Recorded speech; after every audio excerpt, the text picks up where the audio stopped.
मैं doctor Rajiv Sharma, chairman orthopaedics, Moolchand hospital, New Delhi.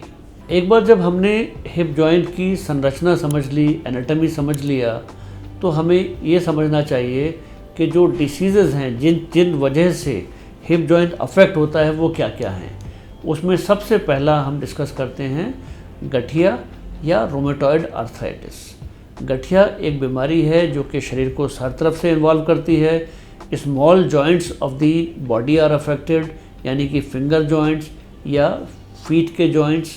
इसके अलावा कुछ लार्ज जॉइंट्स जैसे कि शोल्डर, एल्बो, हिप जॉइंट और नी जॉइंट भी अफेक्ट होती है।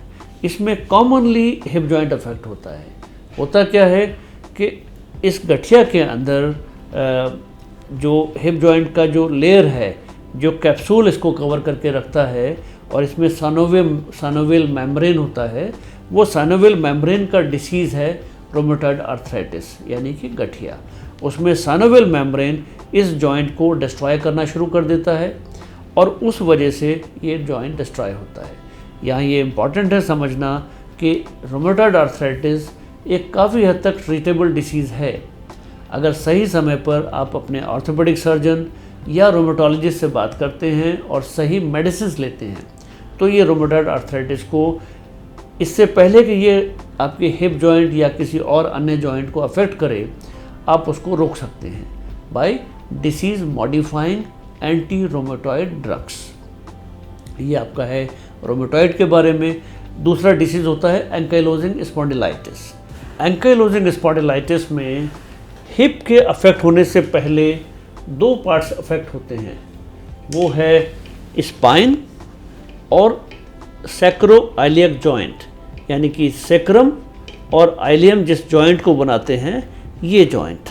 जब ये सैक्रोइलियक जॉइंट अफेक्ट होता है या स्पाइन अफेक्ट होता है, तब हम समझते हैं कि इस पर्टिकुलर पेशेंट का प्रॉब्लम हो सकता है कि एंकाइलोजिंग स्पॉन्डिलाइटिस हो। इसमें एक मार्कर है ब्लड का इन्वेस्टिगेशन, जिसको कहते हैं HLA-B27।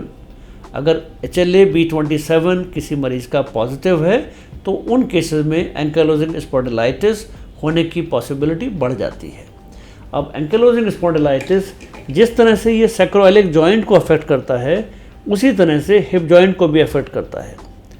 तो जब ये हिप जॉइंट को अफेक्ट करता है तो इसमें एक स्पेशल प्रॉब्लम आता है, जिसमें कि जॉइंट का मूवमेंट ख़त्म हो जाता है, यानी कि हिप एंकाइलोसिस। जो बोनी एंकाइलोसिस हो सकती है या फाइब्रस एंकाइलोसिस हो सकती है। तो इस तरह से हिप जॉइंट का एंकाइलोजिंग स्पॉन्डिलाइटिस में बहुत ज़्यादा इफेक्ट होता है। इसके अलावा जो हिप जॉइंट की जो दो मेन प्रॉब्लम हैं, वो है fracture of the neck of the femur या फ्रैक्चर ऑफ द एस्टाबुलम, यानी कि कप, जो कि इंजरी के थ्रू होते हैं।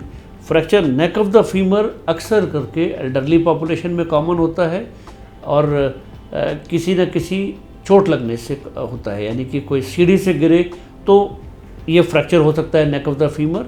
क्यों ज़्यादा फ्रैक्चर होता है? क्योंकि ये एक नैरो स्ट्रक्चर है और वीकेस्ट पॉइंट है लोअर लिम्ब का। दूसरा जो एस्टाबुलम फ्रैक्चर है, कप का फ्रैक्चर, वो हमेशा हाई वेलोसिटी ट्रॉमा से होता है, यानी कि कोई बड़ा एक्सीडेंट हो, काफ़ी ऊपर से गिरे, तो जो है वो कप का फ्रैक्चर होता है। जब भी नेक का फ्रैक्चर होता है तो जो ब्लड वेसल यहाँ से जा रही हैं, जो बोन से हेड में सप्लाई कर रही हैं, वो ब्लड वेसल्स डैमेज हो जाएंगी। जब वो ब्लड वेसल डैमेज हो जाएंगी तो नेचुरल तौर पर ये जो है इस एरिया का जो ब्लड की सप्लाई है वो कम हो जाएगा। जब वो ब्लड की सप्लाई कम हो जाएगा तो इस पोर्शन का फीमोरल हेड की एक तरह से डिके शुरू हो जाता है, जिसको कहते हैं एवास्कुलर नेक्रोसिस, शॉर्ट फॉर्म में AVN। AVN में ये ब्लड सप्लाई के कमी की वजह से ये शुरू होता है। वो फ्रैक्चर की वजह से हो सकता है, या कई बार इडियोपैथिक, यानी कि जिस चीज़ का कारण नहीं पता, बिना किसी रीज़न के स्टेरॉयड इंटेक की वजह से या समटाइम्स ज़्यादा अल्कोहल इंटेक की वजह से भी ये ब्लड की सप्लाई डैमेज हो जाती है, क्योंकि यहाँ पर कुछ तरह का माइक्रो एम्बोलाइजेशन हो जाता है और रिजल्ट में ये फीमोरल हेड का ब्लड सप्लाई कम हो जाता है, जिसको एवास्कुलर नेक्रोसिस कहते हैं। इससे आगे की बात हम अब डिसीज़ के बारे में, हिप जॉइंट से रिलेटेड आगे के वीडियोस में बताएंगे। और हमारा चैनल को सब्सक्राइब करिए और इसमें जो है टाइम टू टाइम हम डिफरेंट इन्फॉर्मेशन आप तक लाते रहेंगे। Thank you so much.